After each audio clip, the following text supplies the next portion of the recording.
Jarod Reidhead. I'm from New Mexico. I'm here in the United States. And my action plan is to support children that are in the Navajo community. And I'd like to start with a little exercise. So I know everyone has their phones out and things like that, but I want every one of us that also includes myself, to close our eyes, and this will take just a few minutes, and then you can open your eyes back again. But I want you to close your eyes, and I want you to imagine your peaceful place. Where can you go to for peace? What is it? Where are you? What are you doing? For myself, and for me, I'm in a quiet place, particularly up in the mountains where there's a stream. I love the sound of water. But for each of you, it's going to be different. For some of you that don't have a quiet place, I'm sorry. Think of the happiest moment that you've been in your life if you cannot think of a comfort place. Okay, you can open your eyes now. This little atmosphere that we created in our own minds is what I'm trying to go for. I want kids, specifically children, to be able to have that comfort place. They don't, especially in the Navajo community, they have a lot of parents who aren't role models, who aren't there for them when they need them most, and actually do a lot more damage than they do help. And so I want to create a safe place for these kids to find their comfort zone, to find the place that keeps them safe from these problems, these issues that the parents are causing their children. And so some of the goals that I want with this action plan is I want children and parents to be closer. I want them to have a relationship, because growing up with them, I've been with them since 7th grade, and I graduated high school, and I've been going to college, getting my associate's degree there as well. And so I would say that I adequately know a big chunk of what the Navajo kids, Navajo children experience in their lives. And I want them to have someone to open up to. I know it's really important. Some people don't have that support system, and they have a really hard time with being alone and being isolated. And it's a hard thing to be isolated as a child, especially when you're young. And I also want to turn them into leaders. There's a lot of Navajos who, they go to college. We have the university it's there for them, and they stay there and they don't do anything with it. And so I want them to move forward. I want them to change the world. And there's a few out there who do change the world, and they're amazing. They're amazing individuals, but because of the way they're raised and because of the way they're grown up, it seems to not work as well as it should, because they are amazing people. I tend to help them out a lot, and they're so amazing. They just, one kid told me, he was like, I remember I was helping him with some math problem, I'm pretty sure. It was either math or English. And I was like, you're so smart, you can do it. But he told me, he said this, he said, but people say that I'm dumb, and I want to uphold to that expectation. And that really hit me. I was like, that's not right. That's not how it should be. You're not just a dumb native. And that really bugged me a lot. So, a lot of opportunities and weaknesses that come with this action plan that I want to do, which I'll explain here in a minute, is that, so my faith, I'm a part of the Church of Jesus Christ of Latter-day Saints, LDS or Mormon as well. We try to tend away from Mormon because it doesn't have the name of Jesus Christ. I want to focus on that. And that's my faith. And we use those resources to help the kids. There's a specific community or program specifically for youth. And I also want to serve the community, help them out, because it's kind of dull, in my opinion. And since we've been in the Navajo community since I was in 7th grade, being the only white kid in school, as well as with my brother and my mom as well. We're pretty well known within the community. But some setbacks is, obviously, I'm not Navajo. As you can tell, I'm 100% white, which is not a big deal, but sometimes to some people, they're very traditional and still have some of those negative feelings towards what we did in the past, Anglos, what we did to them. And then, of course, kind of the whole reason why I'm trying to get this is so that we can get help from the parents, but, that might not be able to happen just because of certain circumstances and things like that. So, I want to hit up on the younger kids. So, kind of starting high school, kind of like junior year, and a lot of the middle school years. Those are the most important years that are most critical in creating a community where you can build trust and relationships and then get through high school together. Whereas if you were to just join during high school, like your senior year, it'd be a lot harder to find that help during those 4 years. Like you'll be all alone in your 4th year, which is completely useless. And specifically target the schools that are in my community, and maybe even reach out to more communities that are surrounding us as well. But I'll figure out more of that if it really takes off. That'll be the next goal, is to reach out to other schools and to create that system as well over there. And to also gather games, activities that we can do, and gather ideas to help those things. And then, again, to train those youth to be leaders, because that's what they need. That's what they need in their lives. And so, kind of a time frame of how I want to do this. In about 1 month, I want to get the word out, and I want to create a survey and send it out to the schools, and kind of ask what they want or what they expect, or to put out my ideas out there. By month 3, I want to have about 3 children coming. I think it will take off, but we'll see. Month 6, so 6 months into it, I want to have 8 children coming, and I want to have a couple of leaders as well, joining in as well, helping them get affiliated with the program as well. By a year into I want to have about 15 children, and I want to continue progressing this as well as time goes on. A year and a half, I want to hand the project over to someone else to lead, because I believe in passing it on to people who can grow in that leadership. I don't believe in a hierarchy where the hierarchy stays the same. I believe in rotation, where everyone gets a chance to lead, everyone has a chance to grow. And then I want, by year 2, by 2 years, I want the growth to be exponential, and I also want there to be a reputation, to have a name for this community and for everyone to be talking about it.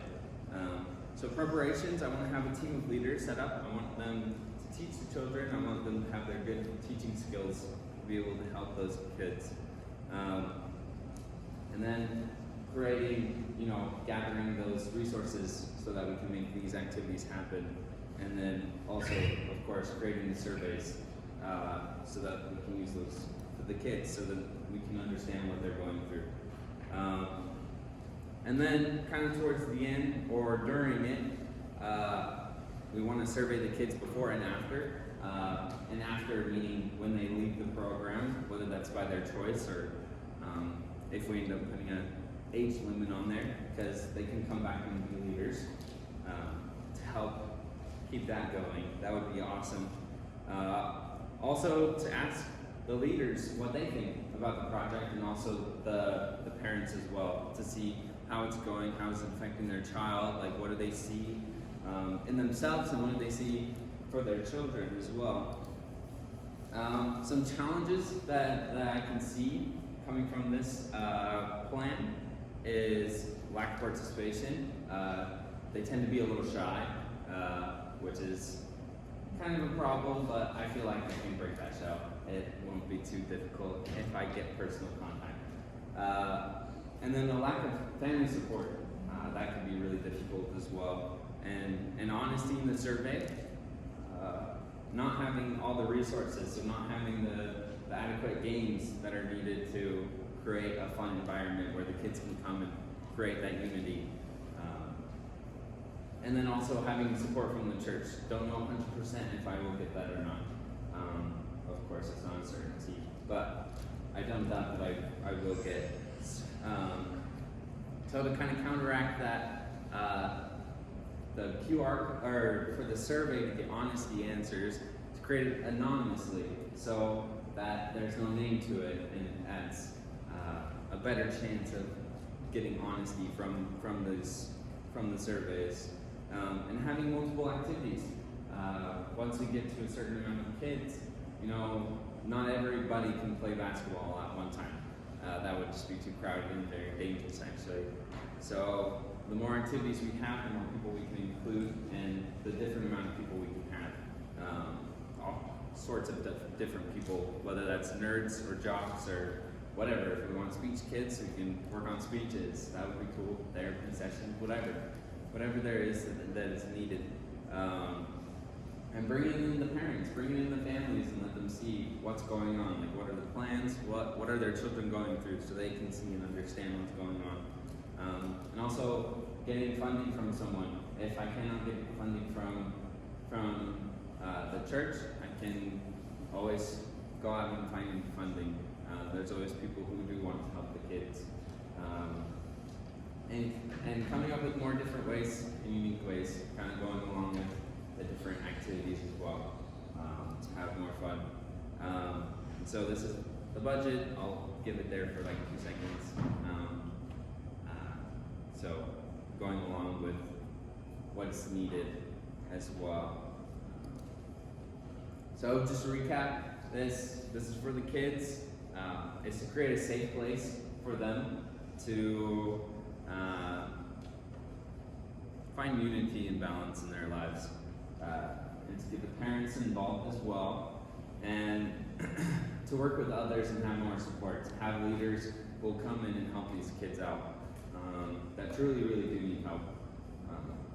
It's a little bigger push than what they're getting as well.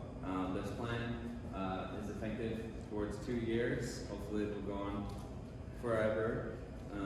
The budget and challenges are minimum, I think, in my opinion. I don't think there's too much standing in my way. And to be able to plan for a sustainable future for these children as well. So thank you so much. Thank you. Well done, Jarod. Some questions. Amber has a question. Yeah, when Please you come. hand over the project to like a different Please leader, come here and repeat. On Skype, come here. when you hand over the project to a different leader, do you plan on staying involved or? Yeah, so I want to still be involved, but I want to pass it down to the leadership of someone else. So have them be in charge, and then I can oversee and advise if need be, to help keep it running smoothly, to kind of fix the ruts and cracks that'll appear. Can I ask, do the leaders need to be of the same faith system, or they can be just a capable youth? Or No. any age limit on the youth leaders? No, they have to have some leadership skills in order to be a leader, obviously. No limit to age or whether or not there are the faith. I don't believe in there being discrimination towards that. I think that's stupid. There are a lot of people out there who are really good people who are not of the same faith. And I believe that as long as you are not negative towards each other or attacking each other, I do not see any problem with working with other religions or non-religions. Other comments and questions? If you're facing any challenges during these activities, who will you go to for advice? I think that would depend on the certain challenges challenges. I think if word is not getting out, I think going to the school and personally talking to the principal, or if I'm not getting funding, I could go to the leader of the church, or if I even thought of like going to a particular student and being like, hey, like, can you talk about this with the other kids? Like, if I'm not getting participation, and games, I feel like I can provide those as well. We're quite gamers, board games and whatnot, various sports as well. I was actually trying to ask you, maybe I should have framed it differently. Your goal is to be, as you said, children closer, right? That's a given goal. So when you're Yes. having difficulties to get that goal, Okay. who do you go to when you are going to face problems? Because I have worked with community and this was one of my problems, and that is what I asked you. Okay. Yeah. You're talking about like merging together and being able to actually create that community that I'm looking for. And your Correct. challenges there, because it may not happen, the goal is not, you can't achieve it, and what will you do to get it? Yeah, so I think that's where coming together a lot of the time, doing activities, especially working together and seeing differences. Because a lot of people are like, oh, you're different than me. Like, I'm a sports guy, I like basketball. This is not me, I'm acting as someone. I like basketball, I like playing sports. I'm not gonna hang out with the nerds. Like, I don't read books, that's not my thing. Like, why would I do that? But if you work them together and be like, hey, like, I know you like basketball, but this guy can study for you. You can learn the statistics and learn the things that you need to do to get better. And you have the physical activities. You know how to be physically active, so you can help other people. Like, you can help those people who struggle with exercise. Be like, hey, like, let's start with like a little bit of dribbling. Like, they have, each person has a certain skill that they can contribute to society, and they just don't realize that. Especially as kids, they don't realize that, hey, I'm actually important.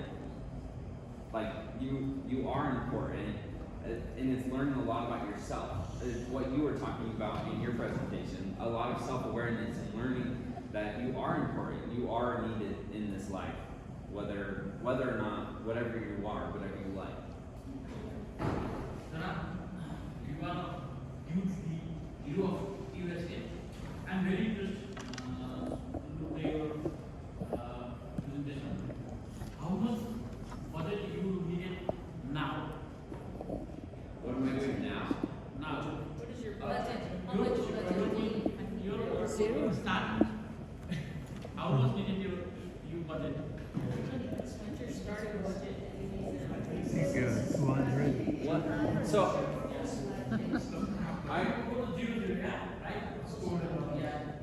so the budget is kind of, it's not like super on point. I feel like the budget that I would need is, I would need to get the word out first, so probably flyers. I would need a budget for flyers, to create flyers and be able to send those out. And as well as a budget for games, to be able to rent out. Because the church as well will allow me, I'm pretty sure, we do it all the time, will allow me to, with free of charge, as long as I can clean up and do the things that I need to do to keep it uptight, will allow me to freely access the church building to be able to perform these activities. Does that answer your question? Or is there more to it? Actually, a couple more things on the budget, which is interesting, we could think more. One is, when working with children, especially in the United States, you may, if it's more than a certain number of hours per month, you may need to do a background check, which will be a fee. For example, when I went to initially with the university, we were working with youth in Salt River, Ping Maricopa Indian community. I needed to do a background check. At that time, the background check, I had to go to an office and do a urine sample, and they even come into the toilet to make sure you really is you. But that was paid by the tribe. But sometimes that will be part of the plan. Churches are quite careful. This church is here. Also, we had another budget item coming to the training workshop. YPA 18. Thanks, Mum. It came from a budget as well. So that's also part of a budget, and then again the evaluation, going to the meeting, we can add these things into the budget as well. So that could be part of the budget, the training, the presentation of results, spreading the word, these sorts of things. T-shirts sometimes is quite common in the Native American lands to have a T-shirt for special events, and that sort of activity. Other questions or suggestions or comments? Over the next few days we'll have some more presenting, and in fact your action plan, if you want to make any changes tonight, then send it to me and we have a couple of people presenting online, and also some of you are making action plans as well. Other comments or suggestions? I think one of the sources Sugar, for please. I think one of the sources for funding is parents. Because I work with communities, especially when children are involved. They will be the biggest source. Yeah. Yeah. Yes, well, especially in many countries, parents are spending, $10,000 a year or more on their kids for all sorts of educational activities. So having a community service program which may go towards your college resume is just part of this expense. I have a question. What's the interval between the first survey and the final survey? That is primarily dependent on the student, how long they actually attend the program.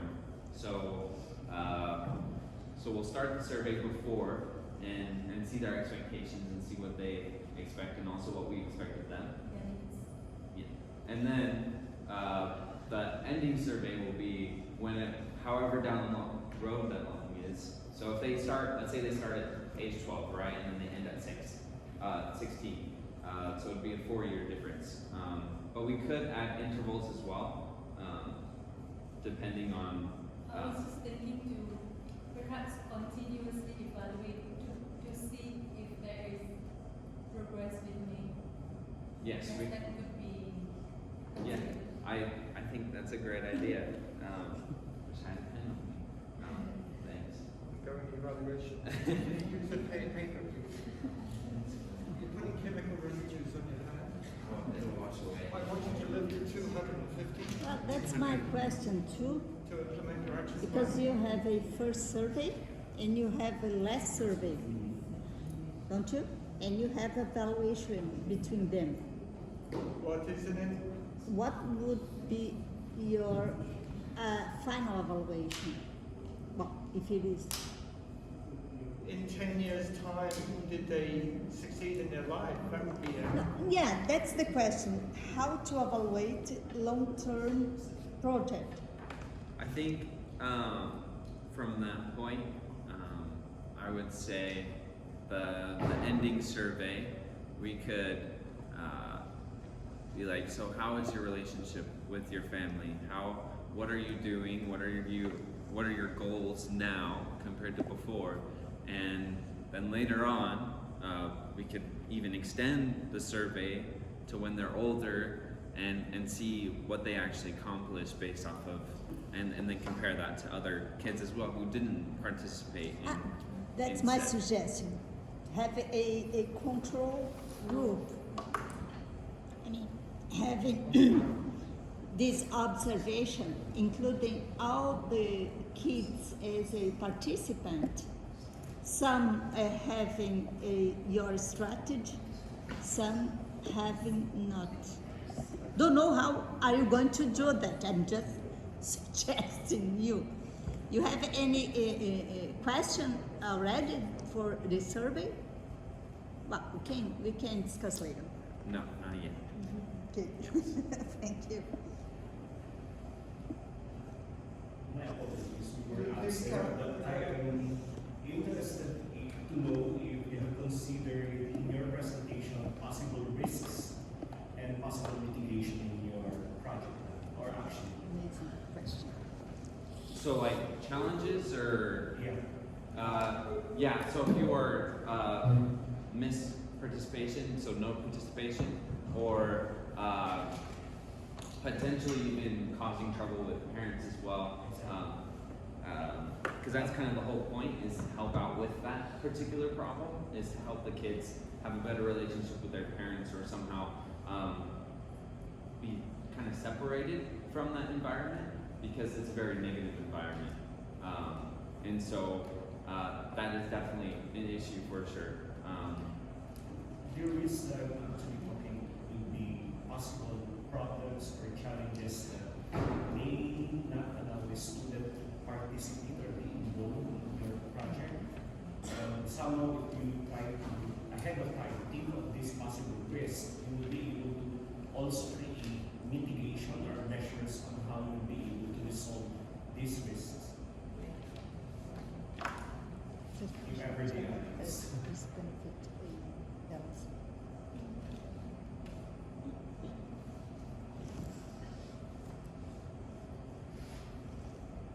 So thank you very much, everyone. Jarod has a